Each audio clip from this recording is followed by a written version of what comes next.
Yo quiero que vayamos a la carta que el apóstol Pablo le escribió a los filipenses.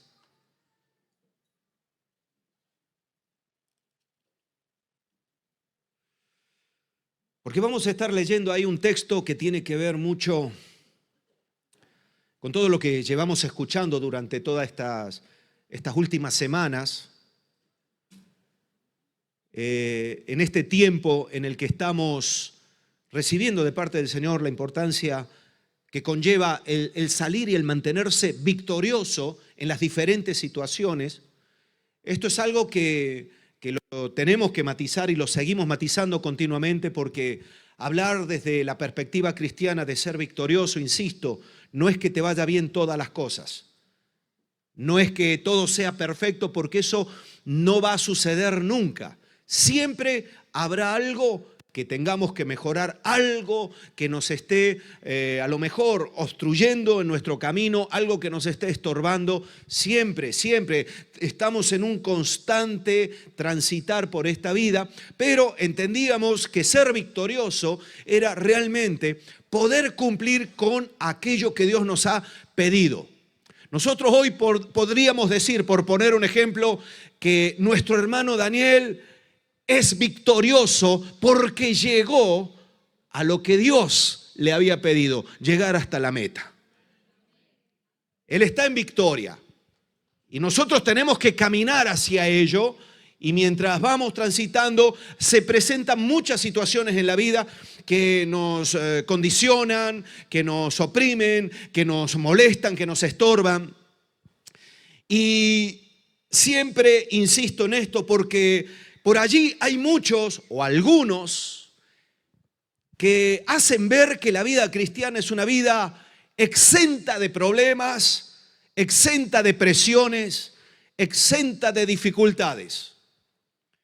Algunos dicen que cuando uno tiene a Cristo, eso es lo que dicen algunos, que cuando Cristo llega a tu vida se acabaron los problemas. Sin embargo, cuando vamos a la palabra verdaderamente, nos acercamos a la palabra, nos damos cuenta que eso no tiene nada que ver con la realidad. Vamos a seguir teniendo problemas. Nos va a seguir doliendo la espalda. Y sí, y vamos a envejecer, y a medida que cumplimos años, los años se notan, porque como suele decirse, no vienen solos. Vienen acompañados con dolor, ¿verdad? Con cansancio, mil cosas, pero da igual. A mí la palabra me dice que aún en medio de todas esas situaciones, aún en medio de todo ello, yo puedo transitar por esta vida de una manera diferente, porque Cristo Jesús en la cruz del Calvario logró algo que es lo que marca la diferencia. En la cruz del Calvario Jesús no logró que tengamos, no murió en la cruz del Calvario para que nosotros tuviéramos el mejor trabajo del mundo. En la cruz del Calvario Jesús no murió para que nosotros no tuviéramos ningún problema más en la vida, ya no nos doliera nada y todo fuera perfecto. No, hermano, eso es una promesa de Dios y la tendremos cuando estemos en la presencia suya. Amén. Eso es así. Ahí será todo renovado. Pero mientras tanto, estamos aquí, tenemos que caminar, tenemos que transitar, tenemos que vivir. Mañana hay que ir a trabajar, hay que madrugar. Mañana igual nos vamos a encontrar con problemas. Puede que nuestros hijos nos vengan con alguna problemática. Puede que surjan situaciones difíciles en el matrimonio. Y eso es la vida. Porque el que vive sobre esta tierra tendrá aflicción, dijo Jesús. Pero hay una diferencia, Él ha vencido. Y cuando nosotros acudimos a Él, podemos afrontar cualquier aflicción de una manera diferente. Esa es la diferencia. No somos superhombres o supermujeres. No, hermano, eso solamente sucede en el cine.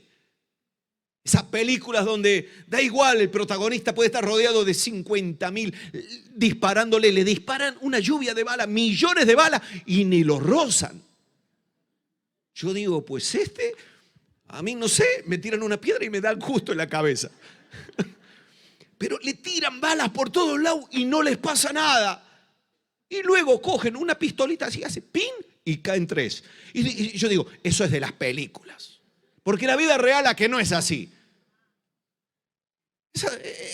Es lo que nosotros tenemos que entender. Ahora bien, fijaos, nosotros decimos y entendemos en la palabra que Jesús quiere que un hijo de Dios se convierta en alguien que pueda llevar su palabra, es decir, que se convierta en un discípulo suyo, que está en un constante aprendizaje, en una continua transformación, porque el aprendizaje transforma, ¿lo sabías o no?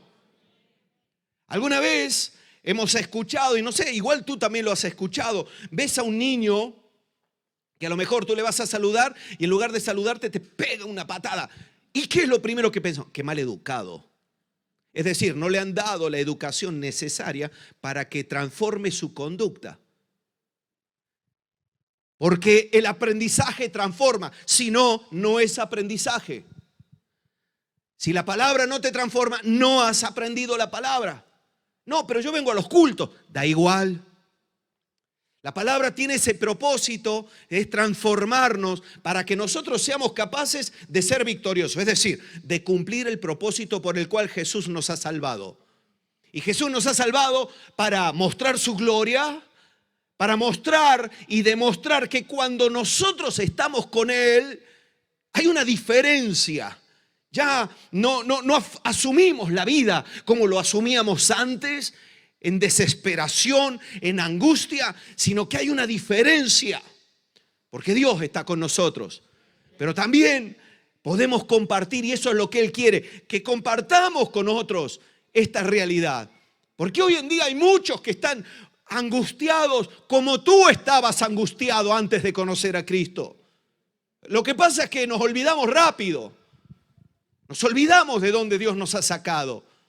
Nos ha perdonado, nos ha limpiado, ha restaurado a la familia. Pero luego nos olvidamos y parece como que toda la vida hemos sido maravillosos. Y no es así. Incluso, aunque llevemos años en los caminos del Señor, tantas cosas aún Dios tiene que seguir haciendo. Lo cierto es que para poder llevar adelante toda esta realidad, claro, nosotros debemos y necesitamos aprender a vivir bajo la presión del mundo, bajo la presión de un sistema. Entendedme, del mundo no te estoy hablando de algo abstracto, te estoy hablando de todas estas presiones de la sociedad, de las circunstancias difíciles, presiones que surgen incluso en nosotros mismos. Y cuando nosotros no aprendemos a salir y a transitar en medio de las presiones, ¿sabéis qué pasa? Nos venimos abajo y entonces, ¿qué es lo que esperamos? Que Dios quite todas las presiones para poder estar bien. Y eso no va a suceder nunca. No te van a desaparecer todos los problemas.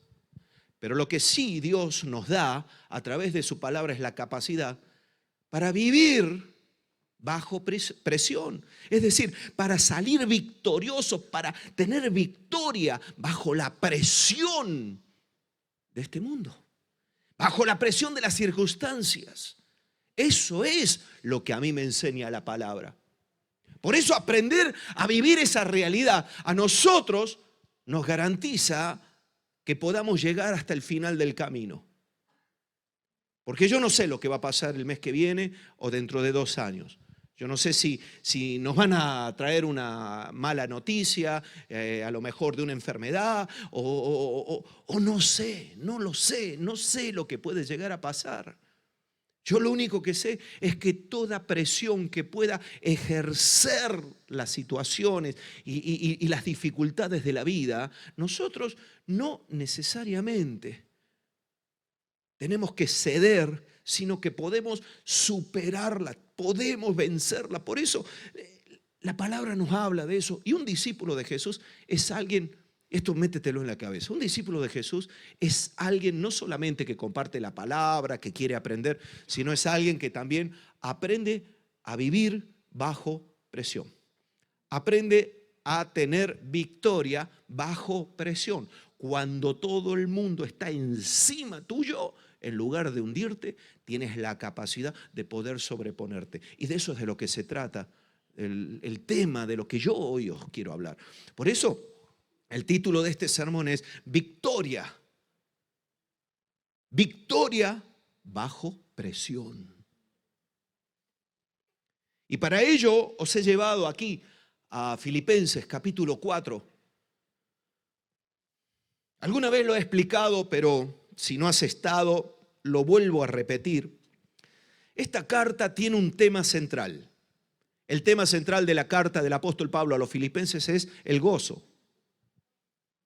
El gozo. Ahora bien, yo insisto en las circunstancias, porque esta carta es especial, el tema del gozo, por las circunstancias que estaba viviendo aquel que las escribió.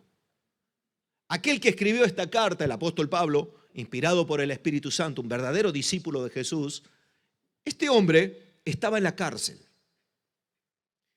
Y cuando nosotros hablamos de las cárceles del siglo I, olvídate de pensar en las cárceles del siglo XXI, no tiene nada que ver.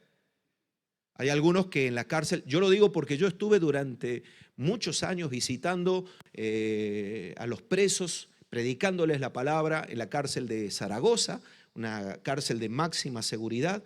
Ahí estuve durante años compartiendo la palabra y yo conocí a algunos de ellos que estaban mejor en la cárcel que en sus casas. Para que os deis una idea, el ambiente donde vivían y cómo vivían, decían, no, yo aquí por lo menos tengo comida, aquí si me enfermo me atienden, tengo mis colegas y algunas cositas más que para eso íbamos y predicábamos, ¿vale? Para que les cambiara el corazón. Pero en esa época, estar en la cárcel traía dolor, sufrimiento, era tremendo, era tremendo.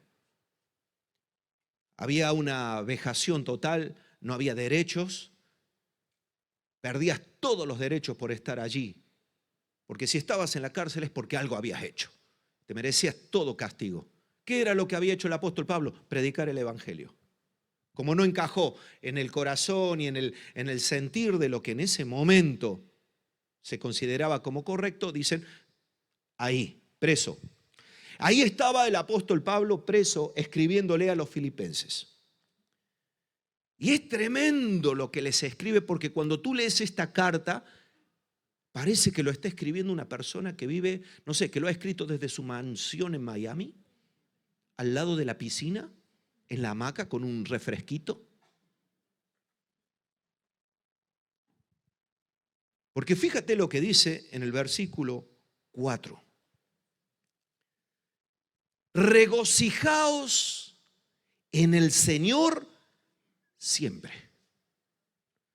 A ver, este hombre está en la cárcel, aprovecha la oportunidad de escribirle a una iglesia que está afuera, a un montón de hermanos, y les dice, hermanos,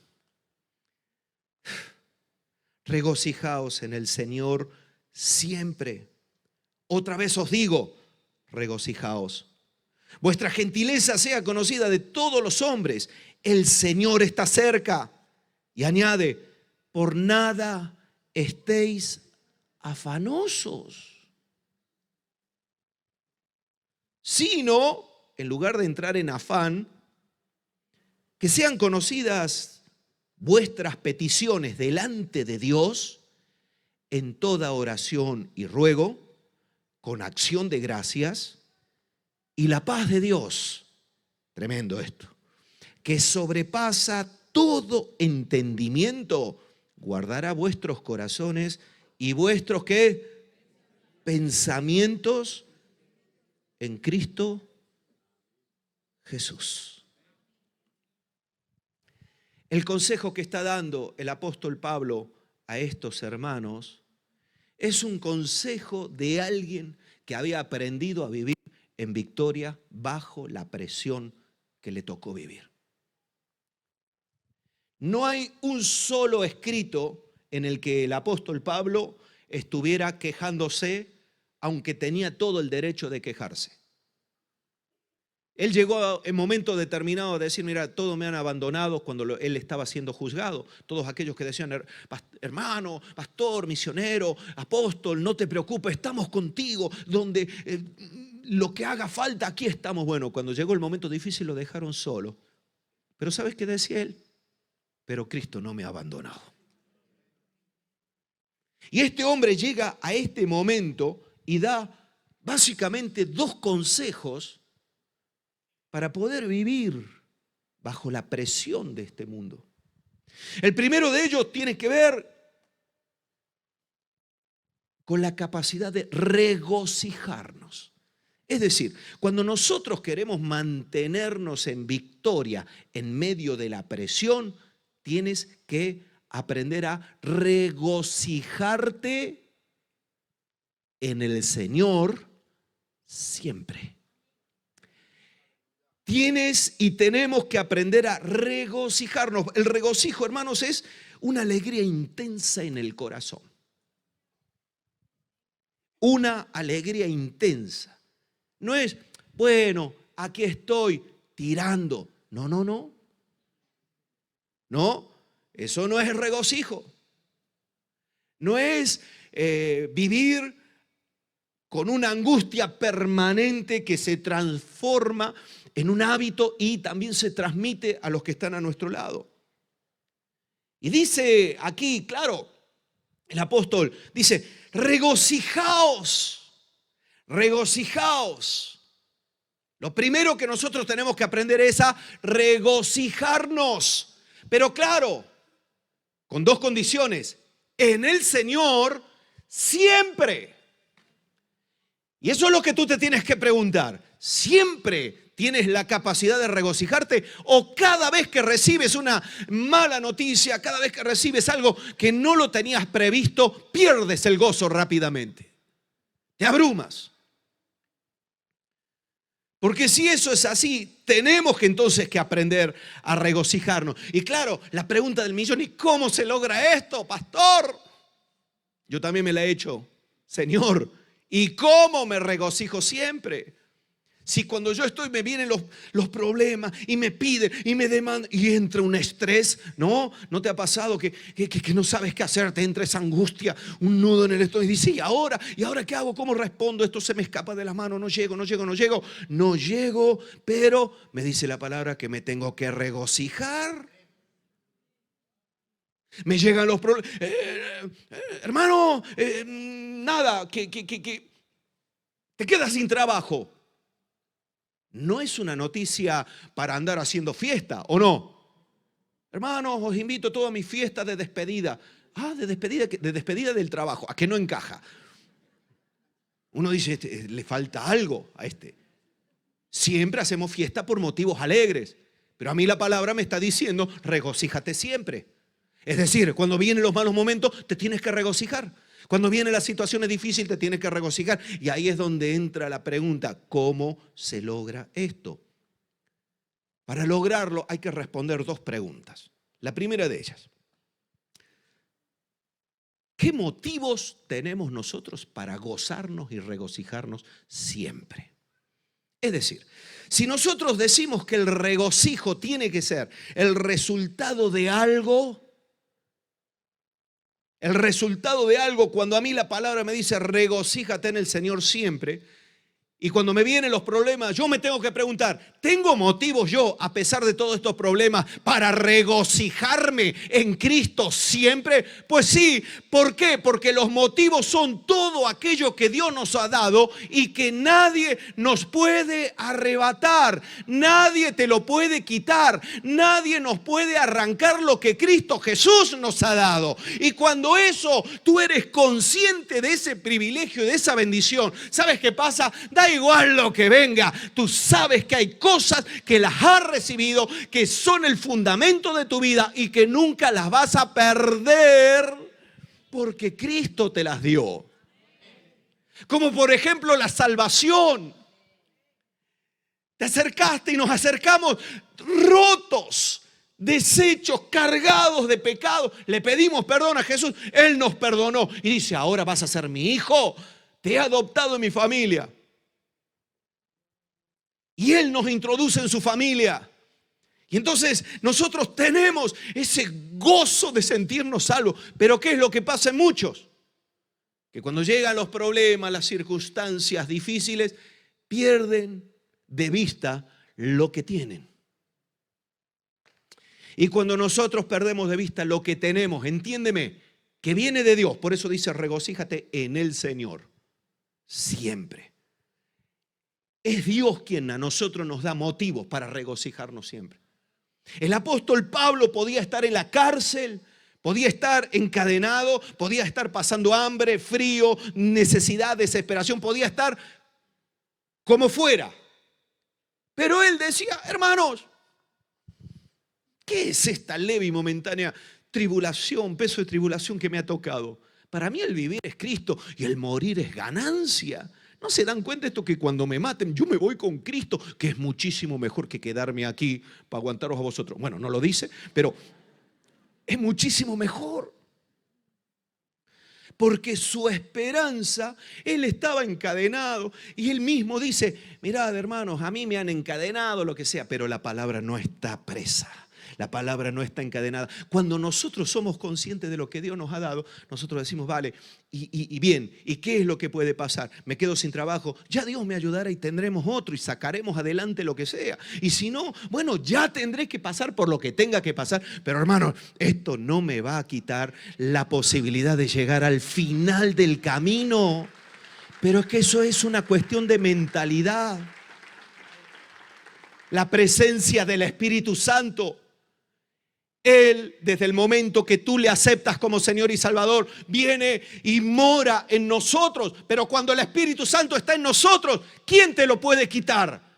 Es que va a venir el diablo y va a decir, ahora me lo voy a raptar al Espíritu Santo. ¿Qué va? El Espíritu Santo está dentro nuestro y es más, cuando fluye el Espíritu, que es algo que nadie nos lo puede quitar, se manifiesta también con gozo, porque donde nos falta, Él viene y nos recuerda las grandezas, las maravillas que Dios ha hecho y todo lo que Él nos está preparando para cuando partamos de esta tierra. Es más, de todo lo que Él tiene previsto para cuando nosotros estemos atravesando los momentos difíciles. ¿Por qué? Porque nosotros podemos acudir a Dios en medio de la mayor tempestad, confiados de que Él nos va a ayudar.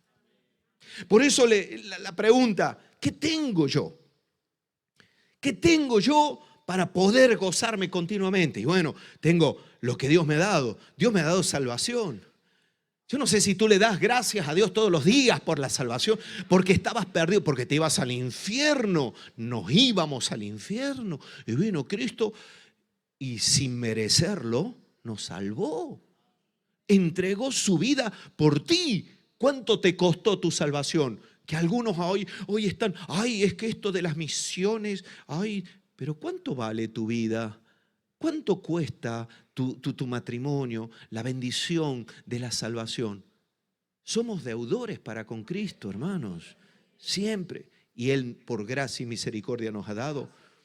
Tenemos algo que no nos puede quitar nadie, que son las promesas de Dios. Tú sabes que en la Biblia hay 3000 promesas para los hijos de Dios. Y eso no te la puede quitar nadie porque son de Dios. Dios ha dicho, voy a estar contigo todos los días hasta el fin del mundo. ¿Hay alguien que te lo puede impedir? Pues no, hermano. Es Dios el que lo prometió, Dios el que lo va a cumplir. Entonces no te motiva eso a decir, pero ¿qué tengo que estar lamentándome por todas estas cuestiones que van a pasar? Van a pasar porque Cristo me ha hecho salvo, porque Él ha venido a morar a mi vida, me ha dado promesas. Clama a mí y yo te responderé. Oh Señor, o sea que yo puedo hablar contigo. Y el Señor dice, claro que sí, te ha abierto la puerta. O sea que puedo tener comunión con el Dios creador del cielo y de la tierra, del universo. O sea que Él puede glorificarse en mi vida y a través de mi vida. Pues las promesas del Señor dicen sí. Dios ha hecho promesas a nuestra vida. Hay algo que nadie nos lo puede quitar y arrebatar. Hay un montón de cosas, pero el amor de Dios. El amor de Dios. Hermanos, el amor de Dios es algo tremendamente importante. Porque el amor de Dios es el que nos sustenta, el que nos sostiene. Cuando tú piensas y dices, yo era un miserable, yo era un pecador, yo le daba la espalda, pisoteaba la sangre de Cristo, hacía barbaridad. Y así todo vino Él y me amó y me dijo, no, tú eres ahora mi hijo. Yo te voy a limpiar, yo te voy a restaurar, te voy a dar nuevas ropas espirituales para que puedas entrar en la familia. Te voy a adoptar. ¿Por qué lo hizo? Porque nos ama. Y el amor de Dios es nuestra fortaleza en todo momento, porque cuando nosotros nos sentimos solos, ¿quién está con nosotros? Cristo Jesús. Y sentir el amor de Dios, ¿quién te lo puede quitar? Dice la palabra, el apóstol Pablo mismo decía, ¿verdad? ¿Quién nos separará del amor de Dios?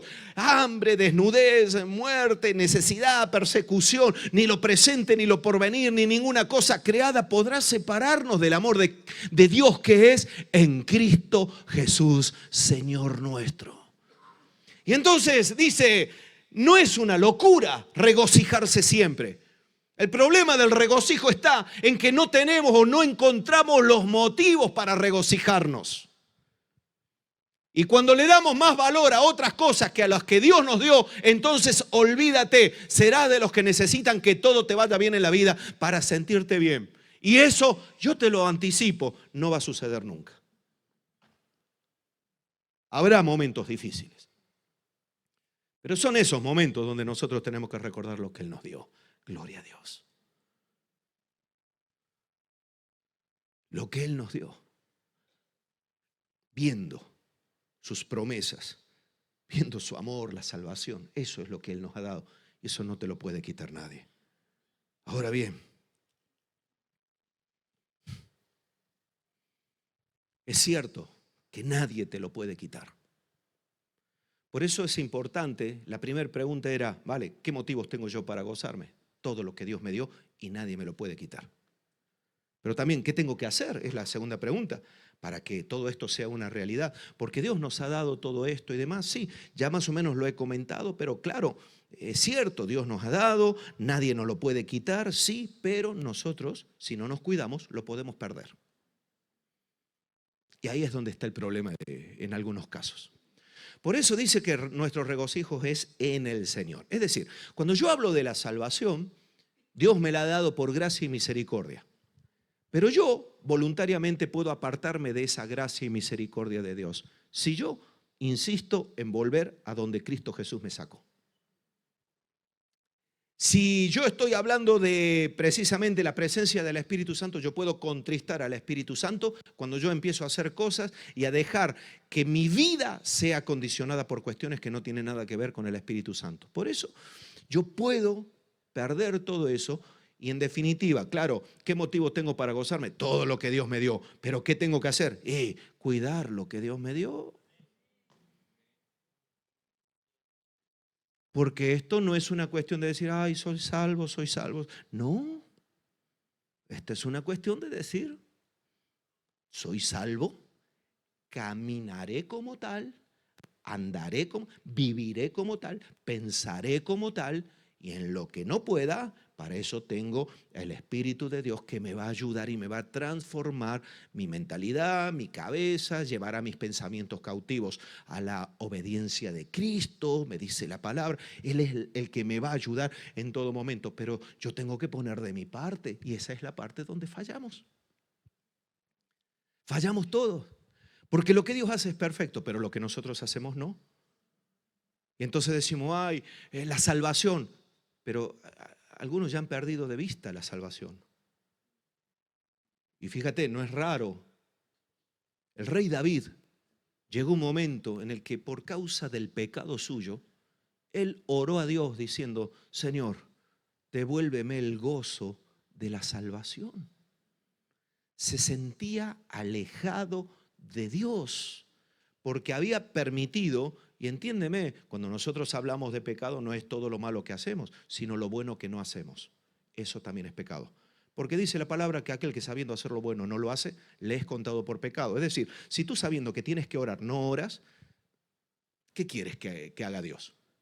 Si tú sabiendo que tienes que mantenerte en santidad y no lo haces, ¿qué quieres que haga Dios? Si tú sabiendo que Dios te ha llamado para algo y no te esfuerzas, es decir, bueno, a ver, si igual lo hago, no lo hago. Cuando nosotros nos movemos así, estamos descuidando todo aquello que Él nos ha dado. Y entonces, ¿qué es lo que pasa? Claro, perdemos de vista aquello que no nos lo puede quitar nadie, pero que sí lo podemos perder nosotros. Nosotros podemos perder la influencia del Espíritu Santo sobre nosotros. ¿Cuándo? Cuando tú empiezas a llenar tu cabeza, tu mente y tu corazón de cosas que no tienen que ver con Dios. Por eso la palabra es importante. Nosotros podemos perder de vista la importancia que tiene la familia en la fe. ¿Cuándo? Cuando dejas de congregarte. Tú dices, es que me da pereza ir y sentarme allí y estar. Bueno, tú puedes perder ese gozo que antes teníamos de decir, ay, el culto, recién convertido, y veníamos y estábamos 2 horas antes. Ahora, si llegamos tarde, no pasa nada. No pasa nada. Voy al culto. Como aquel que va a, no sé, a comprar un par de zapatos, que da igual que lo compre a las 10 que a las 11. No, es que es así. Pero luego queremos nosotros que las presiones no nos agobien. Nosotros descuidamos lo que Dios nos ha dado. Y cuando tú descuidas lo que Dios te ha dado, cuando tú entiendes que Dios te ha dado y te tienes que mover por eso, dice que nosotros nos tenemos que regocijar siempre en el Señor. Cuando nosotros empezamos a tener esos indicadores, son luces que nos da el Señor y que el Espíritu Santo son voces que nos dicen. Cuando tú pierdes las ganas de orar, hermanos, algo mal está pasando, algo malo está pasando. Cuando tú ya no tienes ganas de congregarte, tal. Cuando tú te cuesta todo, hay algo que no está funcionando bien, y ahí es donde nosotros tenemos que ir a lo segundo. Porque una cosa es regocijarnos. Pero el apóstol Pablo dice, regocijaos en el Señor siempre. Habla de que seamos, gentiles para con los demás, amables y demás. Pero dice el verso 6 que por nada nosotros estemos afanosos. Fíjate que está hablando, fijaos que está hablando de absolutos. Regocijaos en el Señor siempre, siempre, y por nada estéis afanosos. Esos absolutos que encontramos en la palabra, ojo, son una luz de alarma también para nosotros, son una señal. ¿Por qué? Porque no nos dice, regocijaos en el Señor cuando podáis y cuando todo vaya bien, y si hay algo complicado te puedes afanar de vez en cuando. Dice, por nada. Es decir, que no hay nada que nos puede robar o quitar el gozo de Dios, pero a la vez no hay nada que nos puede condicionar en el corazón. ¿Para qué? Para llegar al punto de afanarnos. Ahora bien, esta palabra es muy interesante. Por nada estáis afanosos. Nosotros entendemos el afán, esa preocupación desmedida que se tiene por algo que uno quiere alcanzar. Pero realmente la palabra es mucho más profunda. En el original griego nos está hablando que el origen de esta palabra está hablando también de distracción. Porque cuando uno está afanado no está centrado. Aquel que entra en afán no está centrado en sus hijos. Está afanado en el trabajo, en ganar dinero y demás, y no está concentrado en lo que tiene que estar concentrado. Podríamos decir que la palabra nos está hablando de tener la mente dividida. El que está en afán tiene su mente dividida, su cabeza dividida. Está, pero no está. ¿Te ha pasado eso alguna vez? Que tú de repente te invitan a un cumpleaños y te han dado 5 minutos antes una mala noticia. ¿Y ahora qué voy a hacer? ¿Y qué voy a hacer? ¿Y cómo voy a hacer? Y empiezas a afanarte. ¿Y ahora? ¿Y el trabajo? ¿Y el esto? ¿Y el otro? Y vas al cumpleaños y te dicen, ¿qué tal? Dios te bendiga. Pero estás ahí pensando. Y sales en la foto todos así. ¿No? Y diciendo, ¿qué ha pasado? Estaba con la mente dividida. Tenía la cabeza dividida. Y dice, la palabra dice, claro, que nosotros no podemos estar, no debemos estar divididos, afanosos, preocupados. Fijaos la palabra lo que dice, preocupados. Es decir, ocupados antes de que suceda. Se ha demostrado a través de un estudio psicológico que el 90% de las personas que están preocupadas por algo se preocupan, ¿verdad?, por cosas que en un 90% nunca le van a suceder. Se preocupan, no sé, hoy estoy preocupado porque los aviones, me he enterado que los aviones se caen y en la vida va a subir a un avión. Pero está preocupado y si un día me invitan y si tengo que ir, dice, ¿para qué te preocupas? Preocuparse, es decir, te ocupas antes de que suceda. Y cuando eso está, uy, ¿y qué va a pasar? Uy, he escuchado en las noticias de que están echando gente, que la economía no va bien y ahora ¿qué va a pasar?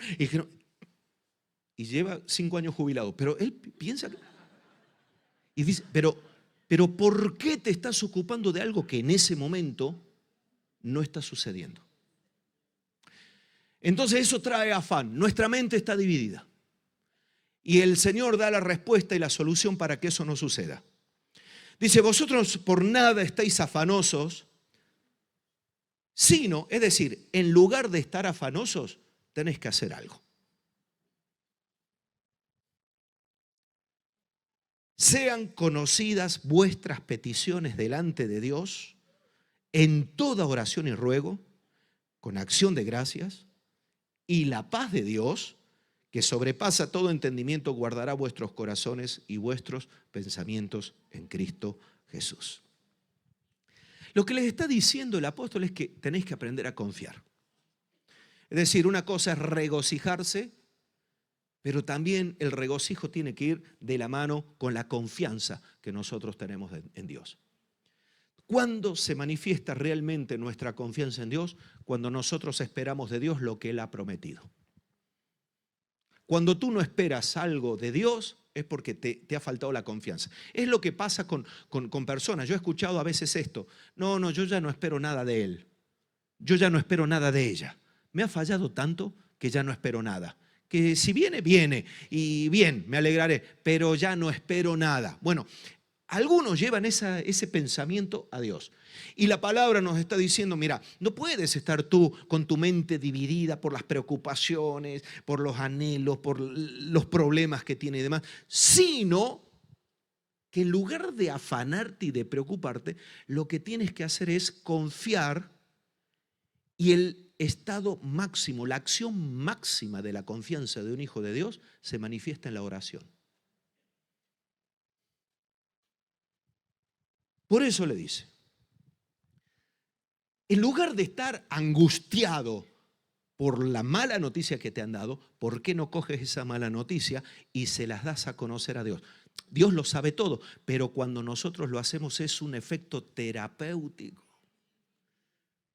Y empezamos a dejar en las manos de Dios aquello que a nosotros nos está provocando una inestabilidad, una sensación difícil. Dice, claro, sean conocidas vuestras peticiones delante de Dios en toda oración y ruego con acción de gracias. Y aquí son 3 cosas que son fundamentales. ¿Por qué? Porque cuando dice sean conocidas vuestras peticiones delante de Dios, se está probando nuestra fe. Cuando tú recibes una noticia y lo primero que haces es intentar solucionarla y el último de los recursos es Dios, es porque tú piensas que estás tú por encima de lo que Dios puede hacer. Y entonces dice, sean conocidas vuestras peticiones. ¿Tienes fe? Vas a pasar prueba. ¿Y ahora qué vas a hacer con la prueba? ¿Qué vas a hacer con el disgusto? ¿Qué vas a hacer con la enfermedad? ¿Qué vas a hacer con la mala noticia? ¿Qué vas a hacer con la pérdida de trabajo? ¿Qué vas a hacer con los problemas familiares, con los problemas matrimoniales? ¿Qué vas a hacer con esto? Y lo primero que voy a hacer es acudir a aquel que puede ayudarme, porque yo creo que aquel que ha prometido estar conmigo estará ayudándome en todo. No puede ser que los problemas sean lo primero que condicione nuestra oración. Y hermano, ¿por qué no has venido al culto de oración? Porque estoy muy mal. Es que para eso está. Es como si un médico te dice, caballero, pero ¿por qué no ha venido al médico antes? Porque estaba muy mal. ¿Para eso está el hospital? ¿Para eso está la iglesia? Aquí nos recogemos todos los que estamos hechos polvo, ¿no? Sí, ¿no me crees? Mira la cara del que tienes a tu lado. Míralo. Pero Dios nos está transformando, gloria a Dios. Sean conocidas vuestras peticiones delante de Dios. Señor, yo creo en ti. Y como yo creo en ti, Señor, y creo en tu poder y creo lo que dice la palabra, yo te voy a pedir, tengo una necesidad, hay una situación. Ahora, yo no sé si tú me la vas a responder o no, pero a mí, Señor, eso no me compete.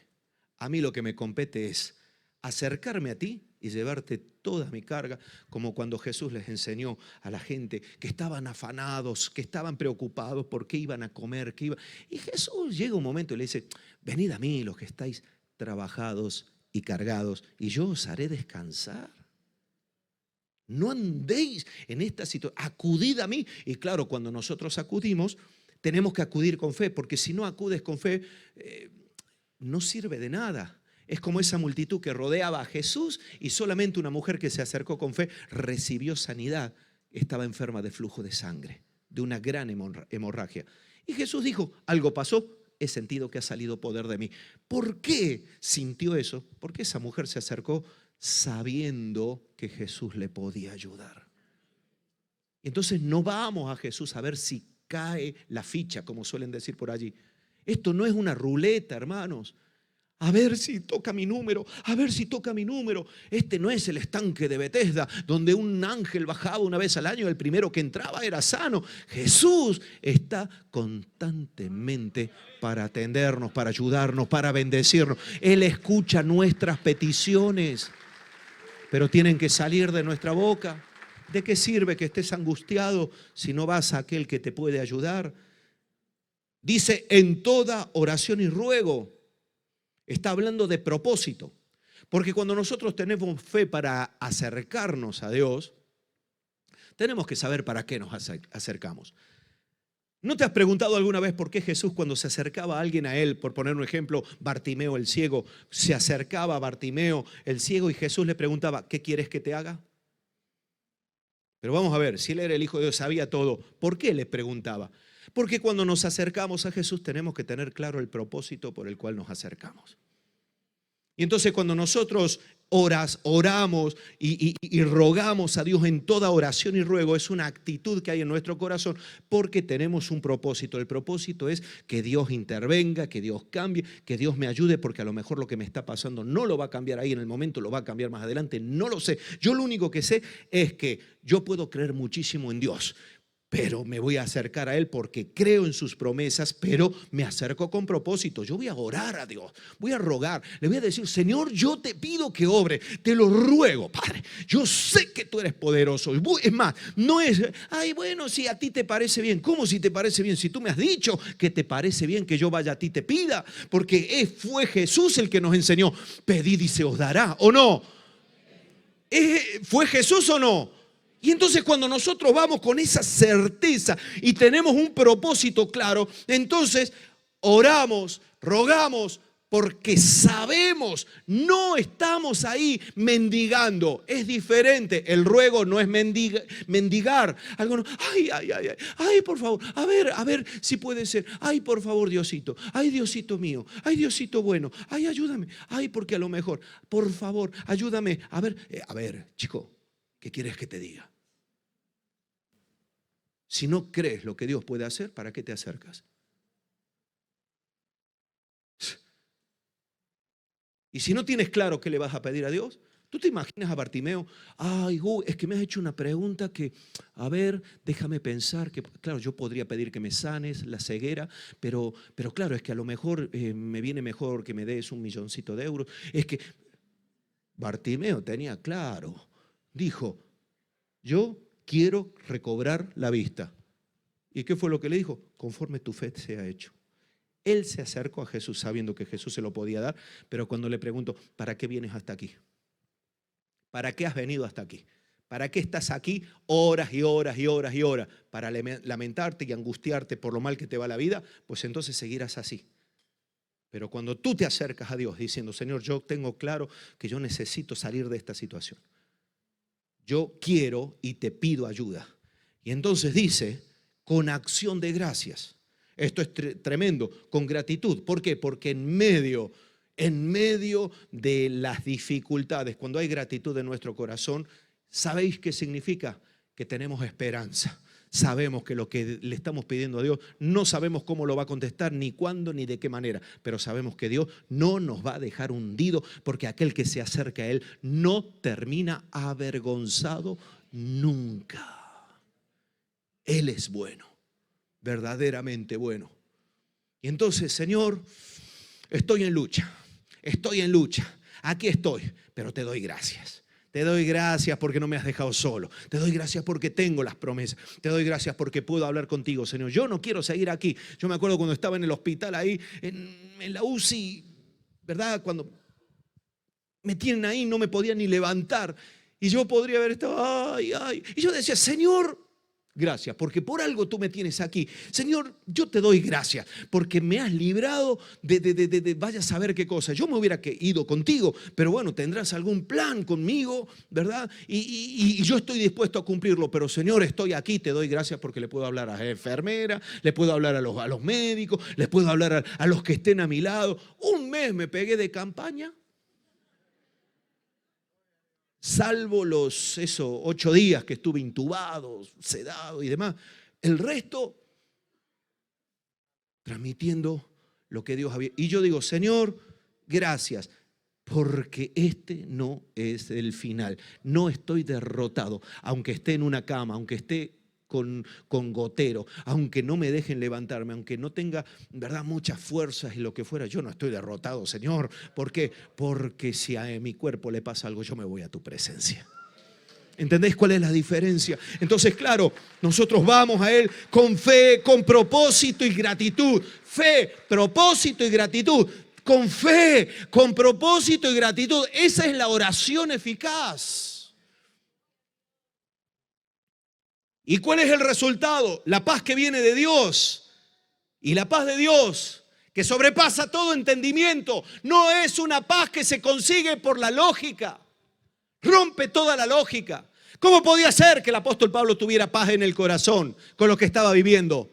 Sencillo, porque esa paz venía de Dios.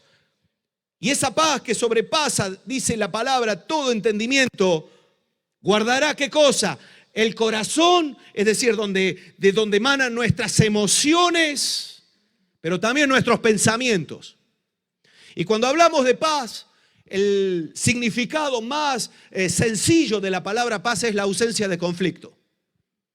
Y a mí me gusta ese, es mucho más profundo, tiene muchas más connotaciones, pero me gusta esa definición sencilla. ¿Sabes por qué? Porque cuando tenemos conflictos con nosotros mismos, con los que nos rodean y con las realidades que nos toca vivir, nos falta la paz. Y entonces viene Dios y dice, mira, ¿sabes qué pasa? Cuando tú eres capaz, en lugar de estar lamentándote y quejándote para que cambie algo que no te compete a ti, que no lo puedes cambiar, me lo traes a mí, pero con fe, con propósito, ahí, con acción de gracias, cuando me lo traes a mí y descansas en ello, ¿sabes qué? Yo voy a producir en tu corazón algo que no te lo va a dar nadie, y eso es paz. Paz en tu corazón, pero también paz en tu mente. Tus pensamientos estarán ordenados.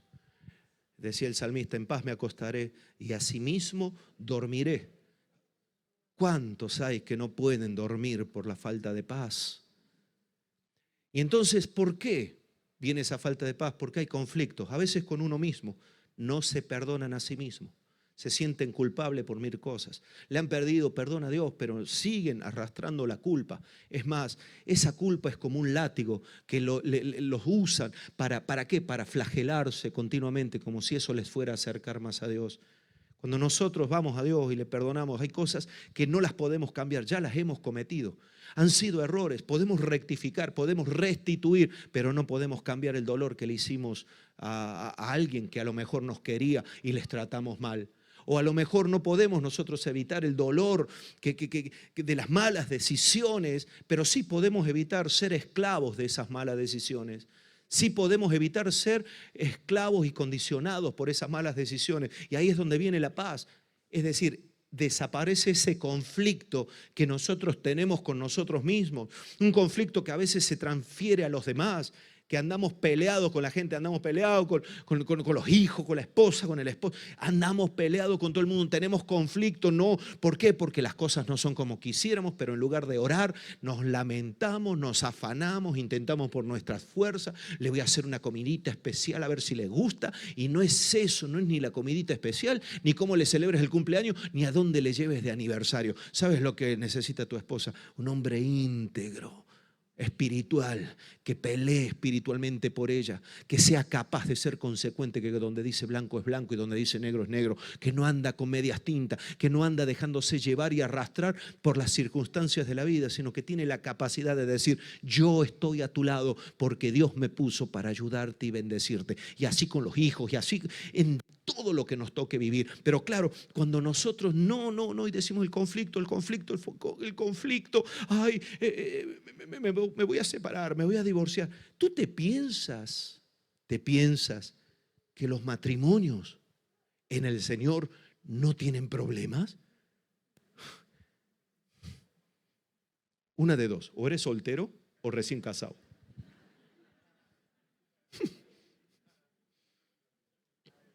Los que llevamos años,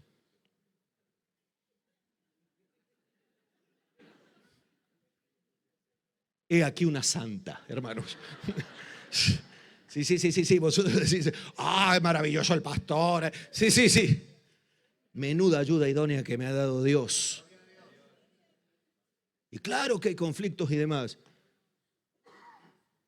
Pero yo no puedo dejar que lo que Dios me dio, el regalo de poder estar todo el resto de mi vida al lado de la mujer que amo y que me ama, eso es sobre todo, que me ama, me respeta. Y aunque no me ame y me respete como yo quisiera, ¿sabes qué? Me ama y me respeta como Dios le ha puesto y supera con creces lo que yo puedo llegar a esperar. Eso es un regalo de Dios. Y yo voy a dejar que un problemita, un intercambio de opiniones pueda quitarme la paz. No, si el problema es muy grande, vamos a Cristo. Y cuando Cristo obra, ¿sabes qué? Desaparece el conflicto y podemos seguir adelante. Por eso, la paz de Dios que sobrepasa todo entendimiento, esa es la que va a guardar nuestros corazones y nuestros pensamientos. El que no está en paz está pensando cosas fuera del orden. El que no está en paz, el que no tiene paz, no está en esa tranquilidad y sosiego que solamente Dios nos puede dar. Por eso, para terminar, no importa, hermanos, cuán desfavorable sea realmente la etapa que a nosotros nos toque vivir, da igual lo que nos venga, da igual la presión que tengamos que soportar. Pero si nosotros somos capaces de regocijarnos por lo que Dios nos ha dado y nadie nos puede quitar porque lo estamos cuidando, lo estamos protegiendo como un tesoro. Si además nosotros somos capaces de confiar en Él y como confiamos en Él, cuando viene el conflicto, vamos a Él con oración, con ruego, con acción de gracia. Es decir, ahí con fe, con propósito, si somos capaces de gozarnos y tener gratitud en nuestro corazón, te voy a decir algo, la paz de Dios invadirá tu corazón y tu mente. Y la gente dirá, pero este está medio... Por eso algunos dicen, te han comido el coco. Te han comido el coco, te han metido ahí, te han comido el coco. Bendita comedura de coco. Cuando antes nos salían 18 úlceras, hermanos, por tonterías que en la vida nos iban a pasar. Pero aprendimos a llevar nuestras cargas ¿a dónde? A los pies de Cristo. Cristo la toma, dice, gloria a Dios. Te has despojado de todo peso que te asedia y estás corriendo la carrera, puestos los ojos en Jesús, el autor y el consumador de nuestra fe. Por eso, yo quiero que nos pongamos en pie. Que los hermanos de la alabanza puedan subir rapidito. Y quiero que ahí donde estás,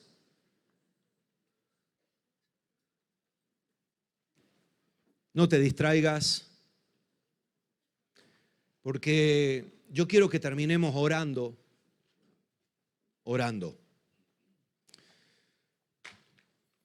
Que terminemos poniendo por obra, en práctica, en funcionamiento aquello que hemos estado escuchando.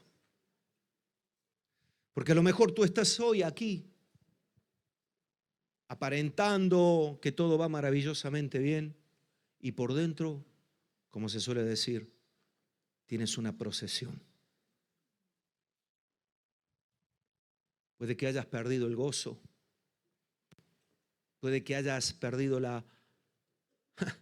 de vista todo lo que Dios te ha dado, puede que hayas perdido la paz porque no te perdonas a ti mismo cosas, porque pensabas que, o a lo mejor piensas que tienes que ser perfecto.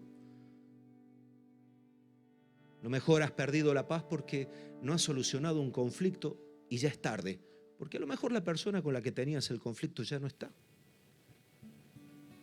Qué importante es que no se ponga el sol sobre nuestro enojo, que no dejemos pasar tiempos. Pero sea como sea la situación o las circunstancias, ¿sabéis qué? Claro, cuando somos capaces de decir, Señor, yo me gozo, me alegro, no por lo que tengo, porque no tengo nada, sino por lo que tú me has dado.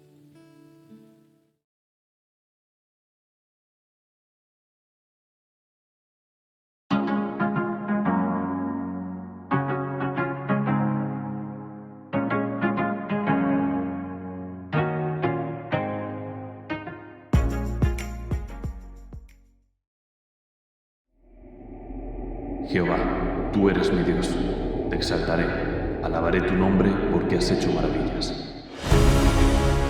Hoy podemos decir Ebenezer. El Centro Cristiano cumple 23 años de vida y queremos que lo celebres con nosotros.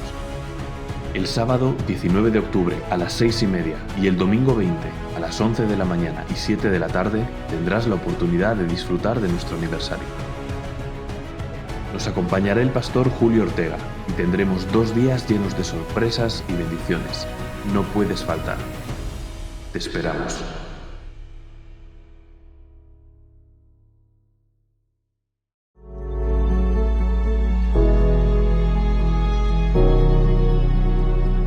Nos alegra que hayas conectado con nosotros.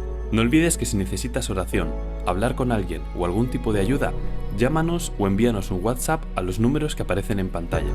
O si lo prefieres, escríbenos. Estamos para ayudarte.